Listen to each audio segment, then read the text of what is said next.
Peggy 18.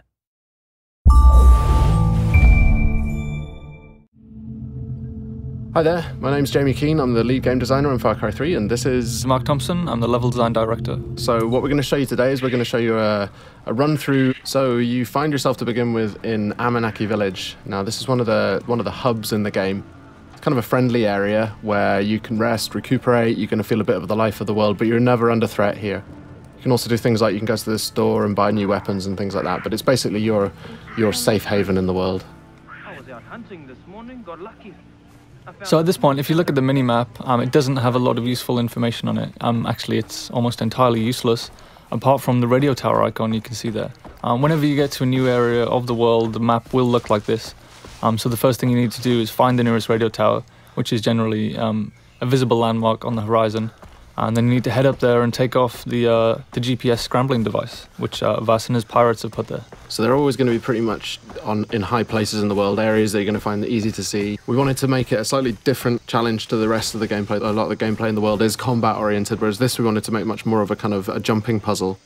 This one's the first one that you come across in the world, so it's a really light challenge, but later on in the world it's going to become a little more tricky. We want to emphasize that feeling of vertigo, so you're going to have some pretty gnarly jumps to try and make.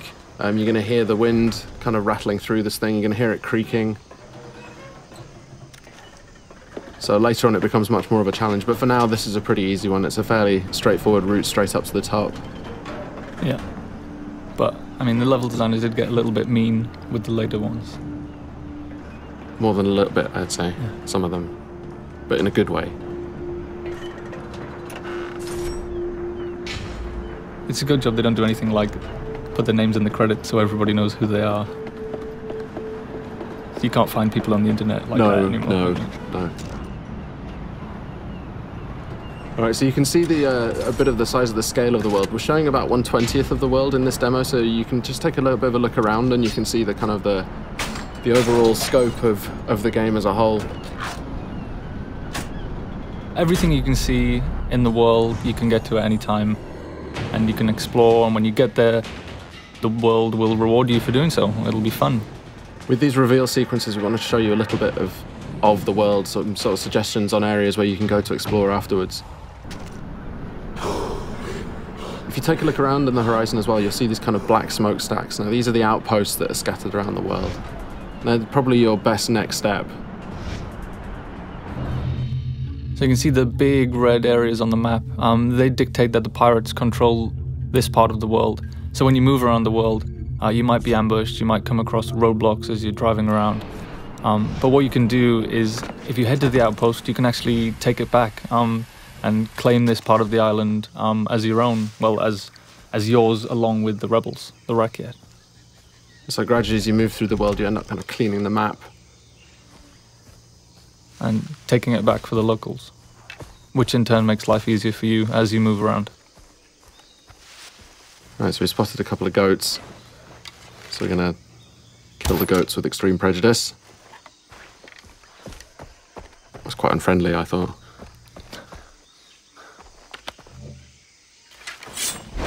That was more unfriendly, though. Yes, certainly. Yeah. Alright, so we skinned the goat, so now we've got a skin from the goat, so we can use that to craft. This is the crafting menu.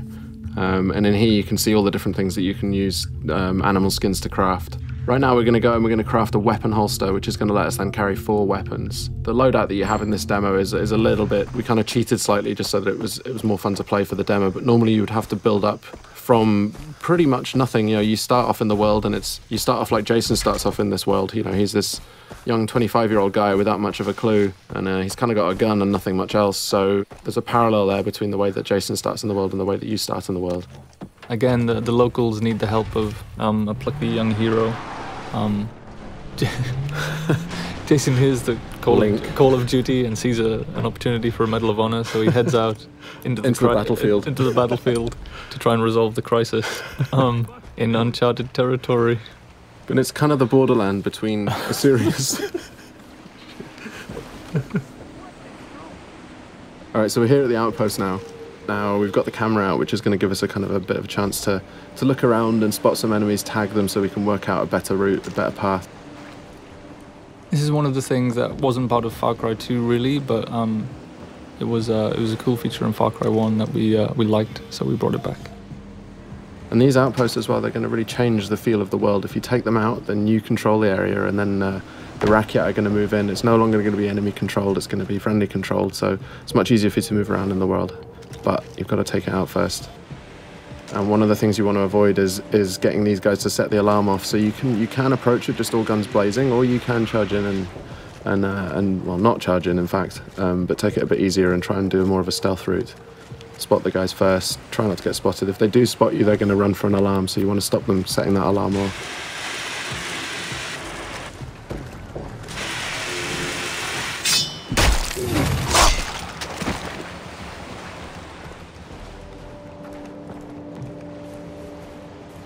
Alright, so we're trying to do a bit more of a stealth route here.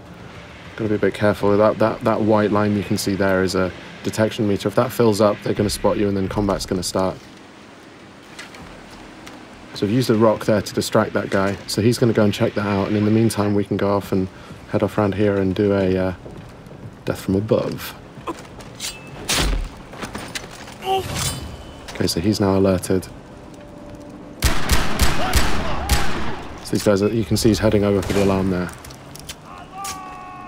It's a good shot. A little too good, I might say.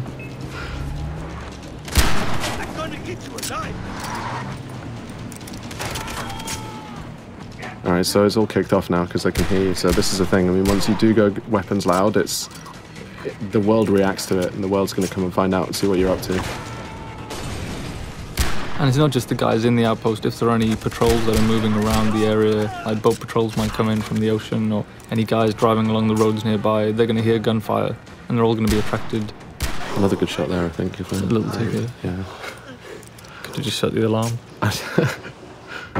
Through the guy. So we've got the quest on the board right nearby. We've also got this hunting quest down here. The other thing it's done is opened up a fast travel node. Now, fast travel is something we really wanted to get into the game so that you decide how you move around the island. Here we can see the weapon store. Just going to go and upgrade one of the weapons that you've got. But yeah, you can stock up on any ammo that you're missing. You can buy consumables like health packs and body armor. Mm-hmm. You can buy maps as well if you're interested in exploration. It's going to show you where all the different collectibles are. You can see where all the chests are. You can see where all the relics and all the lost letters and the memory cards are. Alright, so this is the weapon upgrade system. So each weapon has a different set of upgrades that you can use. Really good idea if you want to play more stealthily is to find a weapon that has a sound suppressor like this MP5 here. And you can also paint it pretty colours. Devilishly red. Devilishly red. Yes.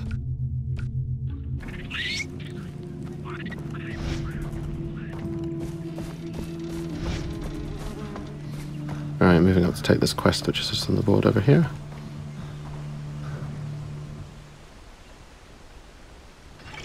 Dennis said that the jungle would speak to me.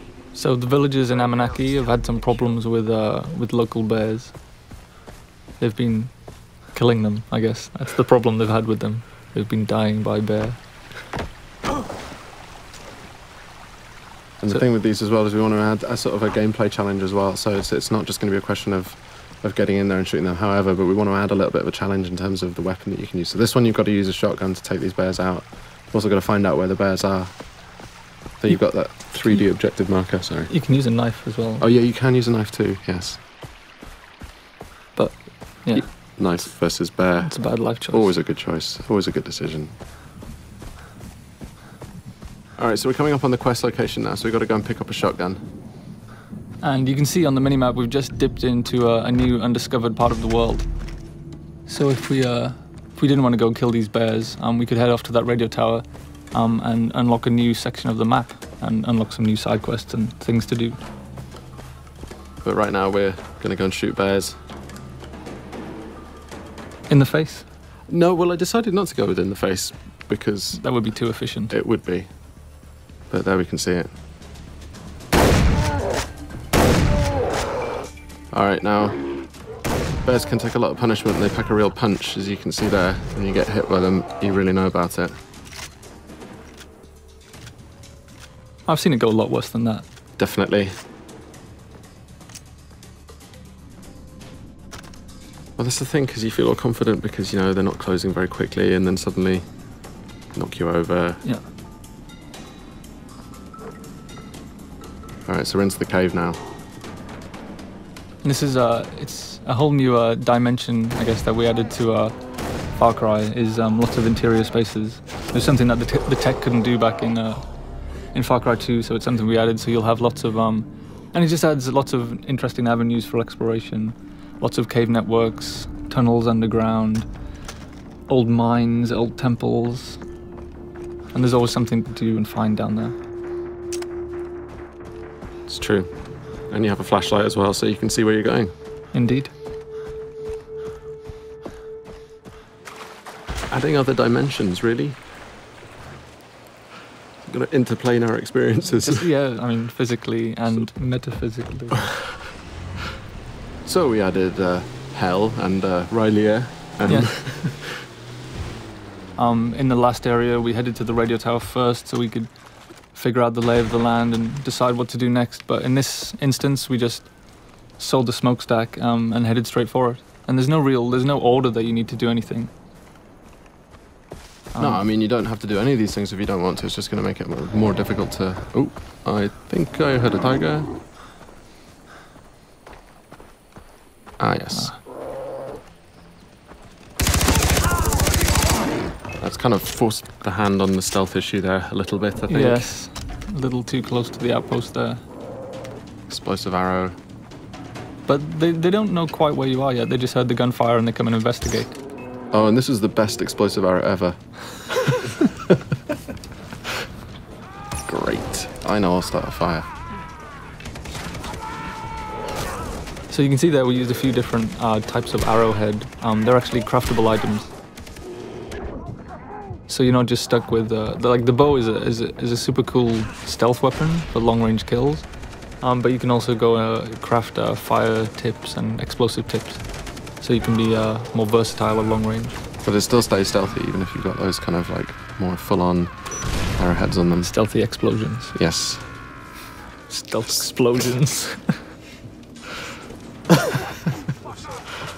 I think we should do that in the real one as well, actually. Stealth explosion.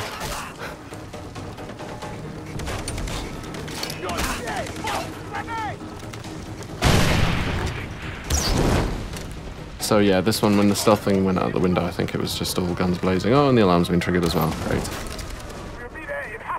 But you can see we've got, obviously the fire tech is back from Far Cry 2. I wanted to really make sure that we kept that one in. It's a really important part of the gameplay. You can really kind of corral people using fire. And the wildlife as well. And the wildlife too. Now you may have heard just on the VO there, they're letting you know which direction that they're coming in from, so you can kind of prepare. If you've got a little bit of time, you can see that countdown ticker, and you can kind of prepare for when these guys come in. That was a warm welcome. Yes. And there he goes, flying through the air. No fun was had there at all. No. No, I didn't enjoy that at all. I enjoyed the bit where you missed everyone with the arrow at the start. Really? Still? Seriously? Man.